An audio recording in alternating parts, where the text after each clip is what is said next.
Hello everyone, कैसे हैं आप लोग। आज मैं फिर से आपके सामने हूँ एनवायरमेंट इकोलॉजी का क्वेश्चन आंसर सेशन लेकर। जैसा कि आपको पता है, हम हर एक वेंसडे और फ्राइडे को एनवायरमेंट इकोलॉजी का सेशन करते हैं और उसमें जो एनवायरमेंट इकोलॉजी से रिलेटेड कुछ इंपॉर्टेंट क्वेश्चंस होते हैं जो आपके एग्जामिनेशन से रिलेटेड हैं और आपके एग्जामिनेशन में मोस्ट प्रोबेबली पूछे जाने वाले क्वेश्चंस हैं, उन क्वेश्चंस को हम यहाँ लेकर शामिल होते हैं।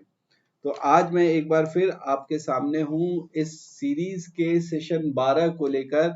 इससे पहले हम 11 सेशन कर चुके हैं और एक बार फिर आप लोगों में से याद दिला दूं कि आप लोगों में से वो लोग जिन्होंने अभी तक इन सेशंस में से एक भी सेशन देखा नहीं है और वो चाह रहे हैं कि ऐसे सेशंस वो फिर से देखें, तो इसके लिए इम्पॉर्टेंट हो जाता है कि वो हमारे ई एकेडमी एजुकेशन के यूट्यूब चैनल पर जाएं और उस चैनल पर जाकर वो उस चैनल को सब्सक्राइब करें और जितने भी हमारे ऐसे वीडियोस वहां पर अवेलेबल हैं उन सारे वीडियोस को वो वहां पर पा सकते हैं और उसका फायदा उठा सकते हैं। तो मैं ये चाहूंगा कि आप फटाफट जो है, अगर आपने अभी तक इस चैनल को सब्सक्राइब नहीं किया है तो फटाफट सब्सक्राइब करें। हमारे साथ अजय कुमार जी जुड़ चुके हैं। बहुत बहुत स्वागत है अजय जी इस सेशन में। और अब हम शुरू करने जा रहे हैं इस सेशन को। तो उम्मीद करते हैं कि आप जो भी लोग अभी जुड़ते चले जाएंगे वो एक एक करके क्वेश्चन के आंसर को भी हमारे साथ जो है वो शेयर करेंगे। चलिए, तो हमारे सामने सबसे पहले क्वेश्चन नंबर 1 आ गया है, जिसमें हमारे पास ई वेस्ट, आप समझते हैं ई वेस्ट, जो ई वेस्ट के अंदर यानी जो भी हमारे कंप्यूटर और उससे रिलेटेड जितनी भी चीजें हैं, जितने भी गैजेट्स हैं, उनसे मिलने वाले जो वेस्ट हैं, उनके उनमें से जो केमिकल्स हैं, उन केमिकल्स की एक लिस्ट दी गई है। मरकरी, कैडमियम और आर्सेनिक 3 लिखे गए हैं यहाँ पर। और इसके साथ इनसे होने वाले डिजीजेस के बारे में भी बताया गया है कि इनसे कौन कौन सी डिजीजेस जो है वो होती हैं। तो आपको ये ध्यान रखना है कि हमें इसमें जो सही पेयर है वो मैच करना है। हमसे ये कहा जा रहा है कि मरकरी से यानी कि पारे से मिनीमाटा डिजीज होता है, कैडमियम से इटाई इटाई डिजीज होता है और आर्सेनिक से ब्लैक फुट डिजीज होता है। इनमें से कौन से डिजीजेस जो है वो सही है? अगर मैं आपसे बताऊं तो इसको आपको एक तरीके से रट लेना चाहिए कि मरकरी से मिनीमाटा डिजीज होता है ना, कैडमियम से इटाई इटाई डिजीज होता है और आर्सेनिक से जो है वो ब्लैक फुट डिजीजेज होता है। ये तीनों ही पेयर्स सही हैं और चूंकि तीनों पेयर्स हमारे सही हैं इसलिए हमारा आंसर हो जाएगा क्या, 1, 2 एंड 3 जहां दिया हुआ है, यानी कि D option is the correct option. आपसे मैं यहाँ पर बताना चाहूंगा कि हम जो एलिमिनेशन के प्रोसेस से अपने ये जो आंसर्स हैं वो आंसर्स हम चूज करते हैं, तो उसमें मैंने आपको बताया था, जैसे अगर यहाँ देखें, हमें पता है कि मरकरी से मिनीमाटा डिजीज होता है, तो हमारा बी और सी ऑप्शन जो है वो एलिमिनेट हो जाता है। फिर हमें ए और डी में से ही चुनना है। कैडमियम जैसे ही हमारा सही हुआ तो डी ऑप्शन हो जाता है, कैडमियम अगर गलत हुआ तो ए ऑप्शन हो जाता है। मतलब अगर आपको तीसरे के बारे में नहीं भी पता है तो आप निश्चित रूप से अपने आंसर तक पहुंच जाते हैं। तो इस तरीके से अगर आप देखें तो एलिमिनेशन प्रोसेस से हम बिल्कुल सही आंसर पर पहुंच जाते हैं। ये चीज हमारे लिए इम्पोर्टेंट है और ऑब्जेक्टिव टाइप ऑफ एग्जामिनेशन के लिए हमें इसे याद रखना चाहिए। चलिए, आते हैं क्वेश्चन नंबर 2 पर। क्वेश्चन नंबर 2 पूछ रहा है हमसे बायोमेडिकल वेस्ट। आप समझते हैं बायोमेडिकल वेस्ट क्या? बायोमेडिकल वेस्ट जो होता है ये होता है कि जो भी हम मेडिकल के फील्ड में है ना, यानी उपचार के फील्ड में जो हम बायोलॉजिकल जो वेस्ट होता है वो निकालते हैं, इसको हम बोलते हैं जैव उपचार कचरा। ठीक है, तो ये जो वेस्ट होते हैं इनमें से अगर आप देखें तो क्या क्या चीजें इनमें इंक्लूड की जाती हैं। अगर आपसे ये पूछा जाए तो आप इसमें क्या क्या चीजें इंक्लूड कर सकते हैं, तो देखिए, एक तो लिखा गया है यहाँ पर बायो और दूसरा लिखा गया है मेडिकल, है ना। यानी कि इसमें मेडिकल से संबंधित जितने भी वेस्ट आएंगे हम उन सबको शामिल करेंगे। अगर हमसे कहा जाए एनिमल एनाटॉमिकल वेस्ट, यानी जंतुओं के शरीर के अंदर से जो भी चीजें निकलती हैं उसका कचरा, तो उसको हम इसमें निश्चित रूप से शामिल करेंगे।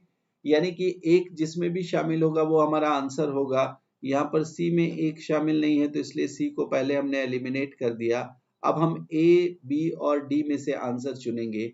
क्या ह्यूमन एनाटॉमिकल वेस्ट शामिल होगा? देखिए भाई, जब एनिमल एनाटॉमिकल वेस्ट शामिल हो रहा है तो ह्यूमन एनाटॉमिकल वेस्ट भी शामिल होगा। और इस तरीके से अगर हम देखेंगे तो इन दोनों के शामिल किए जाने पर ये हमारा जो बी ऑप्शन है ये भी कट जाता है, क्योंकि यहाँ पर सिर्फ 1 ओनली है और हमने कहा कि 2 को भी शामिल किया जाएगा। तो अब हमारे पास सिर्फ 2 ऑप्शन बचते हैं, 1 एंड 2 तो हो ही गया है। तीसरा होगा या नहीं ये हमें देखना है। अगर तीसरा हो जाएगा तो हमारा डी ऑप्शन होगा, अदरवाइज ए ऑप्शन होगा। तो मेडिकल अपैरेटस, यानी कि ये मेडिकल के फील्ड में जो अपैरेटस हम यूज करते हैं, क्या इन अपैरेटसों को भी शामिल किया जाता है वेस्ट में? हम कहते हैं बिल्कुल सही, इनको भी हम शामिल करेंगे, क्योंकि ये बायोमेडिकल वेस्ट की बात की जा रही है तो इसलिए इसको भी हमने शामिल कर लिया। और इसके साथ ही हमारा आंसर हो जाता है डी, 1, 2 एंड 3। तो ये सही ऑप्शन हमारा फिर से मिल गया है डी। ठीक है, आइए अब बात करें तीसरे क्वेश्चन की। तीसरे क्वेश्चन में हमसे पूछ रहे हैं विच ऑफ द फॉलोइंग इज और आर कॉजेज ऑफ, ये अलग अलग हैं देखेंगे, of thermal pollution. Thermal pollution का मतलब ताप प्रदूषण, इसको क्या बोलेंगे? ताप प्रदूषण कहेंगे। तो इनमें से कौन से जो है वो ताप प्रदूषण यानी थर्मल पोल्यूशन का क्या है, कॉज है, कारण है, ये आपसे पूछा जा रहा है। अगर आप इन कारणों की बात करें तो इनमें से 3 कारण दिए गए हैं। अब आपको चुनना है कि इन 3 कारणों में से कौन से कारण यहाँ पर शामिल होंगे। देखिए, use of thermal coolant, use of water as coolant, है ना, एक शीतलक के रूप में या प्रशीतक के रूप में जल का इस्तेमाल। यहाँ मैं हिंदी लिख देता हूं, जिन लोगों को थोड़ी सी प्रॉब्लम हो सकती है, समस्या हो सकती है। प्रशीतक के रूप में जल का उपयोग,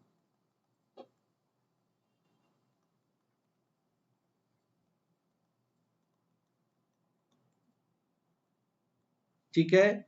दूसरा आपसे कहा गया सॉइल इरोजन यानी कि मृदा अपरदन,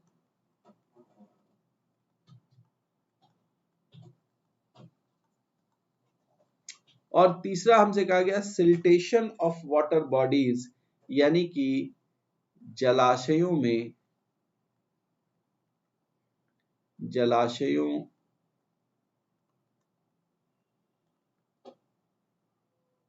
का सिल्टेशन यानी सिल्टीकरण, है ना। सिल्ट जो होता है वो क्या होता है, जो नीचे गाद बैठ जाता है ना, उसको आप सिल्ट बोलते हैं। तो इन तीनों की अगर आप बात करेंगे, कूलेंट के रूप में जो जल होता है वो थर्मल पोल्यूशन का कारण होता है, बिल्कुल होता है। और ये आप ऐसे भी समझ सकते हैं क्योंकि एक जो है वो देखिए सभी ऑप्शंस में है, 1 ओनली, 1 एंड 2, 1 एंड 3, 1, 2 एंड 3। तो 1 तो होना ही होना है। अब रह गया कि 2 और 3 में से क्या हो सकते हैं।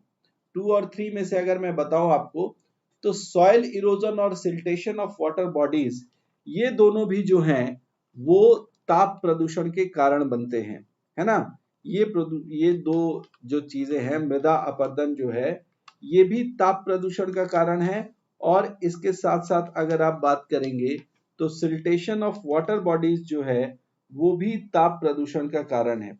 देखिए, अगर आप बात करें तो सॉइल इरोजन जो है इसको हम मेजर फैक्टर मानते हैं थर्मल पोल्यूशन का, क्योंकि ये क्या करता है, जब सॉइल इरोजन बहुत ज्यादा हो जाता है तो जो वाटर बॉडीज है वो राइज करती हैं और उनका ज्यादा से ज्यादा एक्सपोजर होता है सनलाइट से।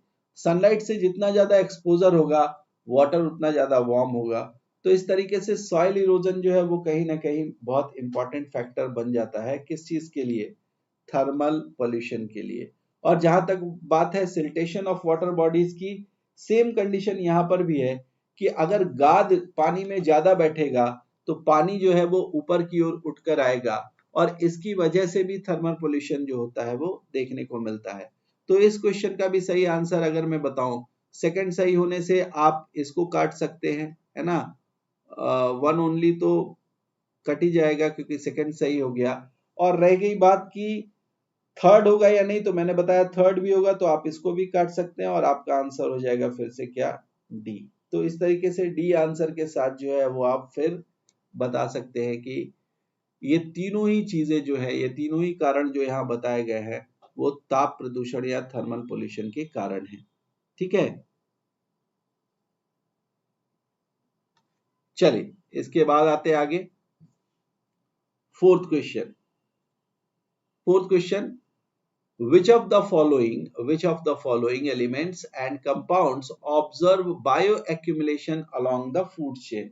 इनमें से कौन से एलिमेंट यानी तत्व और कंपाउंड्स यानी कि यौगिक हैं जो किसी फूड चेन में यानी कि किसी भी खाद्य श्रृंखला में बायो एक्यूमुलेशन जो है वो प्रदर्शित करते हैं।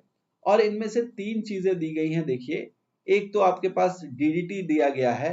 डीडीटी जो है इसका पूरा नाम आप देख रहे हैं क्या है, डाइक्लोरो डाइफिनाइल ट्राइक्लोरो इथेन, है ना। डीडीटी जो है इसको एक तो बताया गया है, दूसरा मरकरी, है ना, पारा, और तीसरा कैडमियम। एक चीज तो मैं आपको बता दूं कि फूड चेन में डीडीटी बायो एक्यूमुलेशन के रूप में देखने को मिलता है, तो ये तो हमारे पास एक सही ऑप्शन हो जाएगा। ठीक है, वन। और वन देखिए यहाँ तीन में है तो पहले तो सी को हम एलिमिनेट कर लेते हैं, टू एंड थ्री ओनली को हटा दिया। अब हमारे पास बचा one and two, one two and three और वन ओनली। अब आइए हम बात करते हैं किस चीज की, मरकरी। क्या पारा भी बायो एक्यूमुलेट होता है? बिल्कुल, क्योंकि ये नॉन बायोडिग्रेडेबल है इसलिए ये बायो एक्यूमुलेट होगा। और इसलिए वन एंड वन ओनली जो है इसको भी हमने काट दिया। अब हमारे पास वन एंड टू बचा या वन टू एंड थ्री बचा, तो एक बार थ्री देख ले। कैडमियम, अभी पीछे हमने देखा कि कैडमियम से बीमारी हो रही है ना। तो ये बीमारी कैसे हो रही है, क्योंकि कैडमियम के एक्यूमुलेशन को हम देख पाते हैं बॉडी के अंदर, यानी थर्ड का भी बायो एक्यूमुलेशन हो सकता है, किसी फूड चेन में ये कैडमियम भी आ सकता है। तो इस तरीके से अगर हम देखेंगे तो इन तीनों को अगर हम लेकर चले तो हमारे पास डी ऑप्शन फिर से सही हो जाता है, क्योंकि थर्ड भी सही है, हमने बी को एलिमिनेट कर दिया और इस तरीके से हमारा डी ऑप्शन जो है वो करेक्ट हो जाता है। आप लोगों में से जितने भी लोग यहाँ पर जुड़े हैं उनको मैं बताना चाहूंगा कि जब भी आप इस तरीके के ऑब्जेक्टिव क्वेश्चंस देखें तो वहां आप एलिमिनेशन प्रोसेस से जरूर जाएं, क्योंकि ये ऐसा प्रोसेस है जिससे आपके गलती होने की चांसेस बहुत बहुत बहुत मिनिमाइज हो जाती हैं और इससे आपको सही क्वेश्चन और सही आंसर, क्वेश्चन के जो सही आंसर है वो एकदम एग्जैक्ट मिलने की संभावनाएं बहुत ज्यादा हो जाती हैं। तो इसलिए आप इस पर ध्यान रखेंगे। ठीक है, आइए क्वेश्चन नंबर 5 देखते हैं। 5 क्या पूछ रहा है, which of the following characteristics are associated with persistent organic pollutants यानी पीओपीज। देखिए, परसिस्टेंट ऑर्गेनिक पॉल्यूटेंट्स जो हैं, ये जो पीओपी टर्म दिया गया है, इस पीओपी को आप कभी भी प्लास्टर ऑफ पेरिस नहीं समझे। इसके लिए टर्म जो है वो यहाँ पर दिया हुआ है और वो टर्म क्या है, परसिस्टेंट ऑर्गेनिक पॉल्यूटेंट।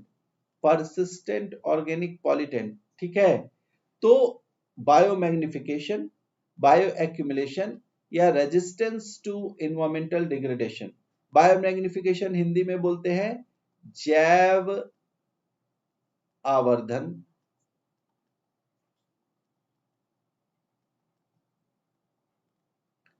फिर जैव संग्रहण और रेजिस्टेंट टू इन्वायरमेंटल डिग्रेडेशन यानी कि पर्यावरण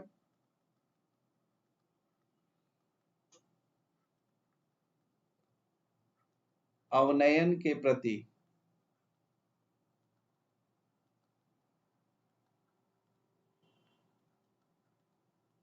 अवरोध।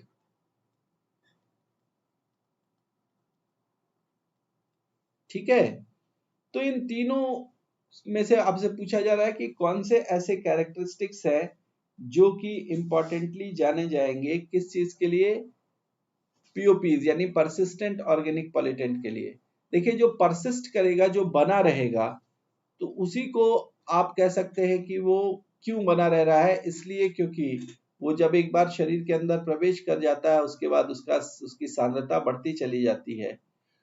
सांद्रता कब बढ़ेगी, जब वो पहली बार किसी फूड चेन के किसी लेवल पर जाकर यानी बायो एक्यूमुलेट होगा, किसी लेवल पर जाकर जुड़ेगा, और अगर वो पर्यावरण अवनयन के प्रति अवरोध उत्पन्न कर रहा है, यानी पर्यावरण में जो डिग्रेडेशन हो रहा है उसके प्रति वो उसमें रेजिस्टेंस है, वो उस डिग्रेडेशन से उस पर कोई प्रभाव नहीं पड़ रहा है, इसका मतलब ये तीसरा भी हमारे पास सही है, 1, 2 एंड 3। तो इसलिए हमारा यहाँ पर भी ऑप्शन फिर से हो जाएगा क्या, डी। अभी तक जितने हमने क्वेश्चन देखे हैं उसमें जो भी चाहे ऑप्शन हो, लेकिन हम डी ऑप्शन को जो है हमेशा टच कर रहे हैं। लेकिन इसका मतलब ये नहीं कि ऐसा कोई ट्रेंड चल रहा है, एक्चुअली यहाँ पर हमारे पास जो ऑप्शंस हैं वो इस तरीके से सेट हैं कि वो सारे के सारे जो है वो डी दिखाई दे रहे हैं। ठीक है, चलिए नए क्वेश्चन पर आते हैं। नया क्वेश्चन है 6 क्वेश्चन एक कर्व, एक वक्र की बात कर रहा है जिसको हम कहते हैं कुजनेट्स कर्व, है ना, कुजनेट्स कर्व है। इसमें से आपसे पूछ रहा है which among the following best describes the environmental Kuznets curve, इनमें से कौन है जो कि एनवायरमेंट यानी पर्यावरण के प्रति जो कुजनेट्स का कर्व है उसको सही तरीके से बताता है।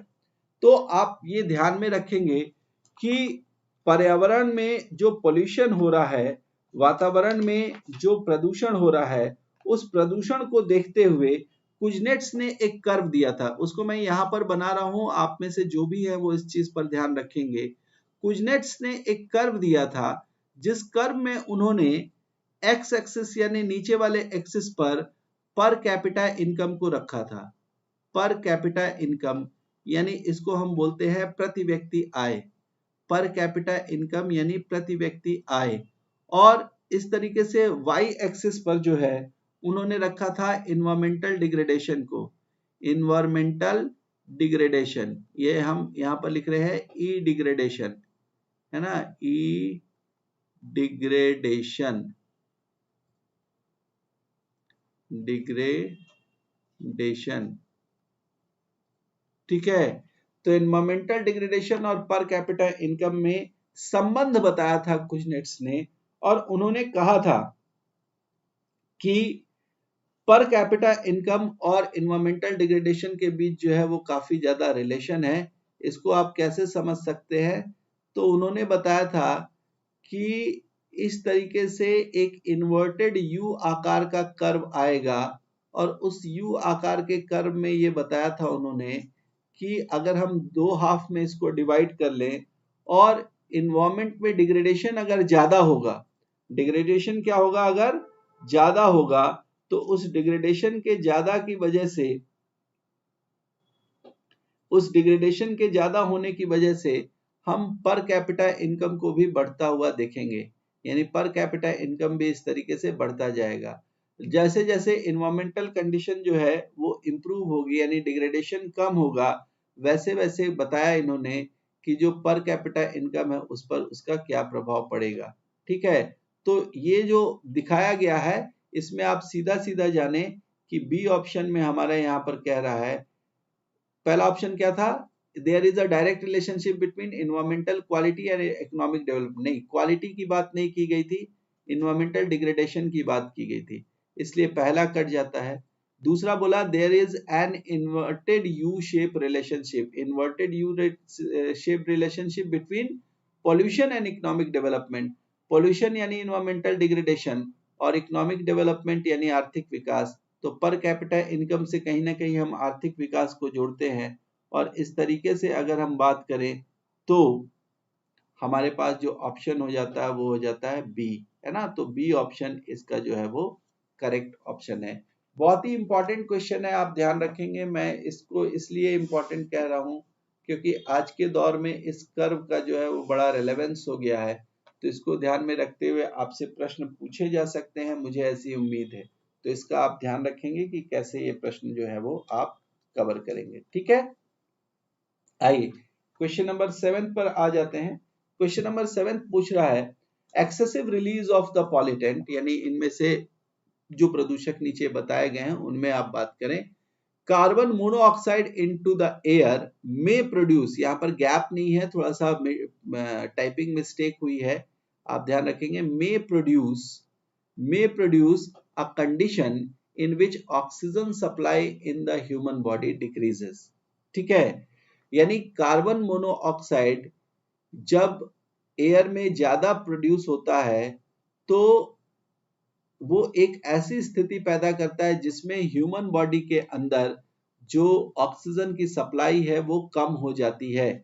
What causes this condition? तो इस प्रकार की जो स्थिति है उसके पीछे क्या कारण है ये आपको बताना है। आपको मैंने शायद बताया हुआ है पहले भी, या जिन लोगों ने क्लास की हुई है उनको ये पता होगा कि जब हम एयर पॉल्यूशन में कार्बन मोनोऑक्साइड को एक बहुत ही इंपॉर्टेंट पॉल्यूटेंट के रूप में देखते हैं तो वहां हम ये पढ़ते हैं कि कार्बन मोनोऑक्साइड का हीमोग्लोबिन के साथ जो के प्रति जो एफिनिटी है ना, उसके प्रति जो उसके जो जुड़ने की जो आप कह सकते हैं कि जो प्रवृत्ति है वो ऑक्सीजन की अपेक्षा कहीं ज्यादा है, और इस वजह से चूंकि हीमोग्लोबिन पर इससे पहले कि ऑक्सीजन जुड़े और ऑक्सी हीमोग्लोबिन वो बने उससे पहले कार्बन मोनोऑक्साइड जुड़ जाता है और वो कार्बोमिनो हीमोग्लोबिन बनाकर, है ना, ऑक्सीजन को जुड़ने नहीं देता और इस तरीके से शरीर में ऑक्सीजन की जो सप्लाई है वो कम हो जाती है। तो इस तरीके से अगर हम देखें तो यहाँ पर जो ऑप्शन है उसमें पढ़ते हैं, ए ऑप्शन कह रहा है when inhaled into the human body, यानी कार्बन मोनोऑक्साइड को जब शरीर के अंदर ग्रहण किया जाता है ना, CO is converted into CO2, यानी कार्बन मोनोऑक्साइड CO2 यानी कार्बन डाइऑक्साइड में कन्वर्ट कर जाता है। बिल्कुल नहीं, ऐसा कुछ भी नहीं होता। बी बोल रहा है the inhaled carbon monoxide has much higher affinity for haemoglobin as compare to oxygen, यानी जो श्वसन के साथ ली गई कार्बन मोनोऑक्साइड है वो हीमोग्लोबिन के साथ उच्च जुड़ाव की प्रवृत्ति प्रदर्शित करता है ऑक्सीजन की तुलना में। तो अभी हम इसी पर बात कर रहे थे और निश्चित रूप से ये सही होगा। तो हमारा जो बी ऑप्शन है that is correct option, B हमारा करेक्ट ऑप्शन यहाँ पर है, इसको ध्यान में रखेंगे। सी हमसे कह रहा है the inhaled carbon monoxide destroys the chemical structure of haemoglobin, the inhaled carbon monoxide यानी श्वसन के साथ लिया गया जो कार्बन मोनोऑक्साइड है वो केमिकल स्ट्रक्चर, हीमोग्लोबिन के केमिकल स्ट्रक्चर को डिस्ट्रॉय कर देता है। बिल्कुल नहीं, ये भी गलत है। और inhaled carbon monoxide adversely affects the respiratory centre in the brain, ये मस्तिष्क के अंदर जो श्वसन का केंद्र है उसको बुरी तरीके से प्रभावित करता है या विपरीत रूप से प्रभावित करता है, ये भी बिल्कुल गलत है। आपको सही आंसर ऑलरेडी मैं बता चुका हूं, लेकिन ये दो स्टेटमेंट्स इसलिए पढ़े ताकि हम इसमें भी ढूंढ पाए कि क्या कहा जा रहा है, या अगर आने वाले समय में आपसे क्वेश्चन पूछे गए इस तरीके के तो उसमें क्या संभावनाएं हो सकती हैं ऑप्शंस की, उनको आप ध्यान में रखेंगे। हमें यह ध्यान रखना है कि कार्बन मोनोऑक्साइड जो है वो बहुत तेजी से जुड़ जाता है ऑक्सीजन की अपेक्षा हीमोग्लोबिन के साथ, और इस वजह से वो ऑक्सीजन की सप्लाई को शरीर में कम कर देता है। ठीक है, चलिए क्वेश्चन नंबर 8 देखते हैं। क्वेश्चन नंबर 8 पूछता है photochemical smog is a resultant of the reaction between, photochemical smog जो है वो किसके रिएक्शन या किसके प्रतिक्रिया का परिणाम है। इसमें आप ध्यान में रखेंगे कि जब फोटोकेमिकल स्मॉग होता है तो वो सनलाइट के प्रेजेंस में होता है।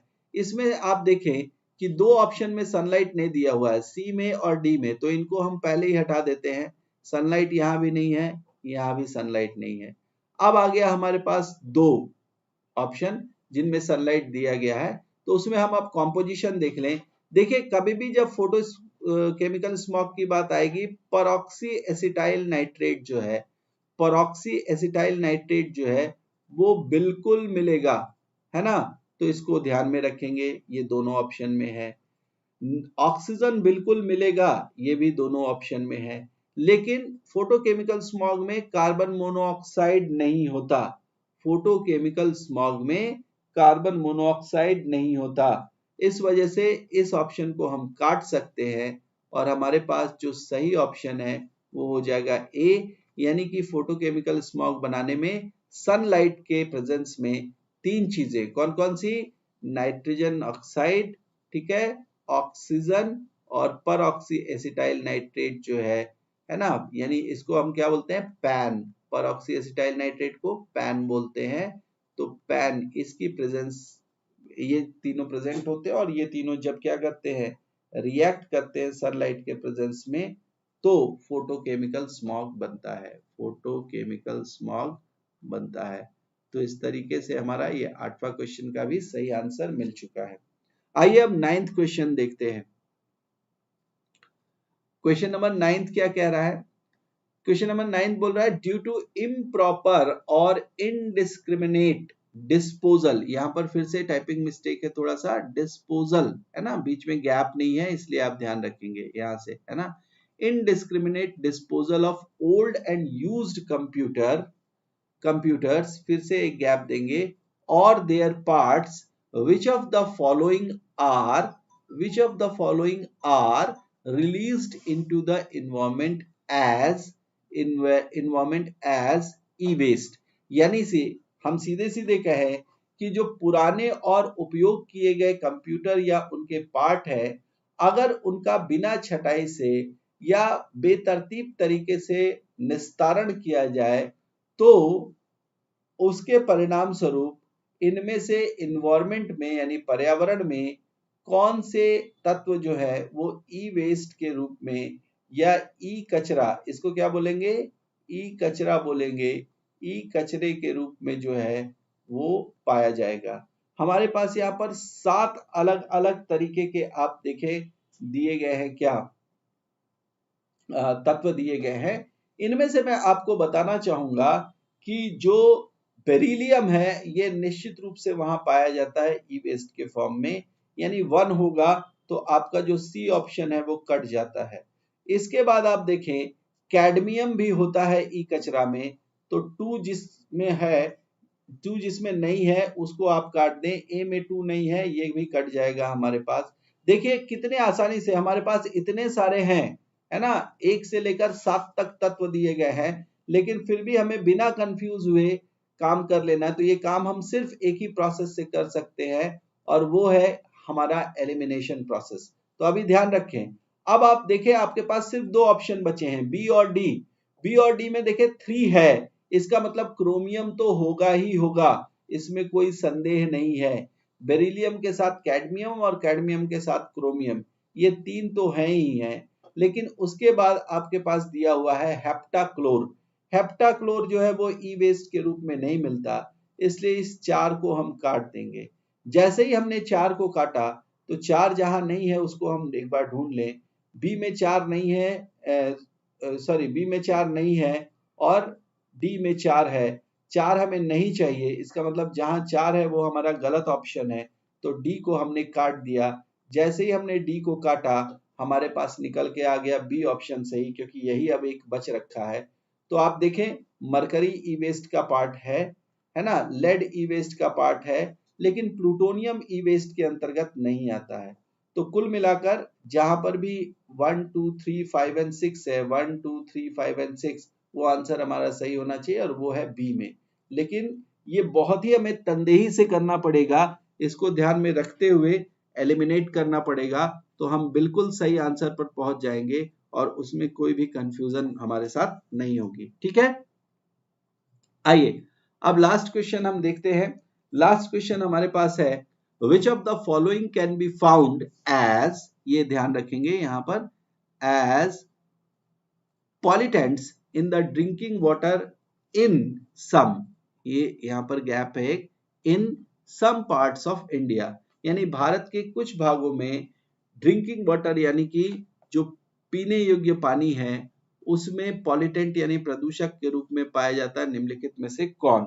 अब ये फिर से हमारे पास 5 तत्व दिए गए हैं और इन 5 तत्वों में हमें ढूंढना है कि क्या क्या है।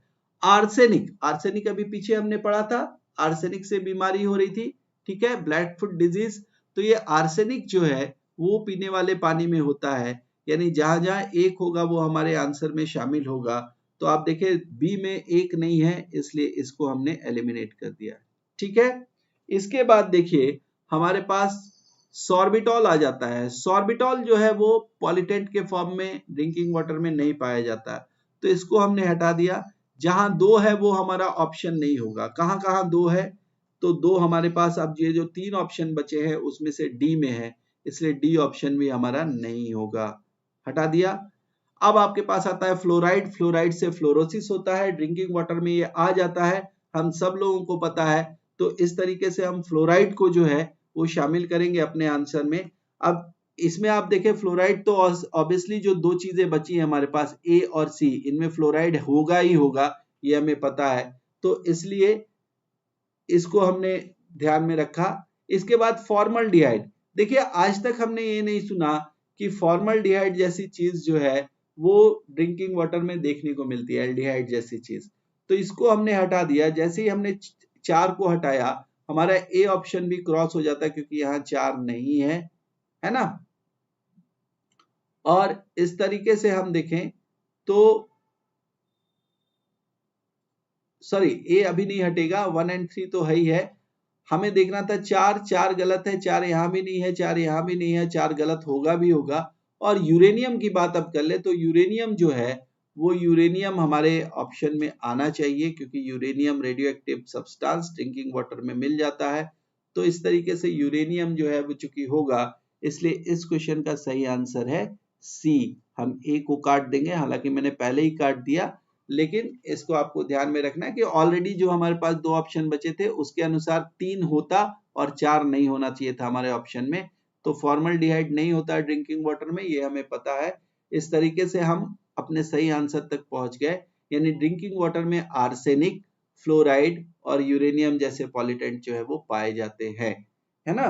तो इस तरीके से ये जो इंपॉर्टेंट क्वेश्चंस मैंने आपको बताए, मुझे उम्मीद है इन क्वेश्चंस से आपको बहुत फायदा होगा, और उम्मीद ये भी करता हूं कि एग्जामिनेशन में भी इन क्वेश्चंस से आपको कहीं ना कहीं कुछ क्वेश्चंस जो हैं वो मिल जाएंगे। तो आप इन क्वेश्चंस की प्रैक्टिस करते रहें। मैं एक बार फिर से दोहराना चाहूंगा कि वो सारे लोग जिन्होंने अभी तक ई एकेडमी एजुकेशन के ऐप को डाउनलोड नहीं किया है, वो इस ऐप को डाउनलोड करें, सब्सक्राइब करें और फटाफट बेल बटन प्रेस करें, ताकि हमारे नोटिफिकेशंस आपके पास सबसे पहले पहुंचे। क्योंकि इस तरीके के जो क्वेश्चन आंसर के सेशन है वो आपको बहुत बहुत बहुत लाभ पहुंचाएंगे एग्जामिनेशन में। आपको यहाँ से डायरेक्ट क्वेश्चंस भी मिल सकते हैं, और आप समझ सकते हैं कि आजकल जिस तरीके का कंपटीशन है, आपका एक क्वेश्चन भी अगर सही होता है हमारी मदद से, तो वो कहीं ना कहीं आपके मार्क, आपके स्कोर को ऐड ही करेगा और आपके रैंकिंग को ऊपर ले जाएगा।